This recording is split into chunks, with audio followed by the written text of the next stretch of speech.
How to log in to Roblox account. So if you want to log in to Roblox account, then first of all open up a browser, any browser that you're comfortable with. I'm here with Google Chrome browser, and now in the search bar search for Roblox. And after searching, on the first search you will have www.roblox.com. click on that.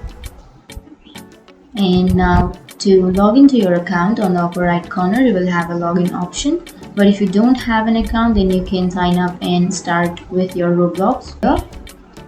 So now to log in, click on login, and then you have to enter your username or email or your phone number, and then you have to enter your password. But if you forgot your password or if you forgot your username, then you can click on forgot password or username, and then you can reset your password or username. Or you can also choose this one which says email me a one-time code, and then you have to enter a code to log in. Or you can also use another device.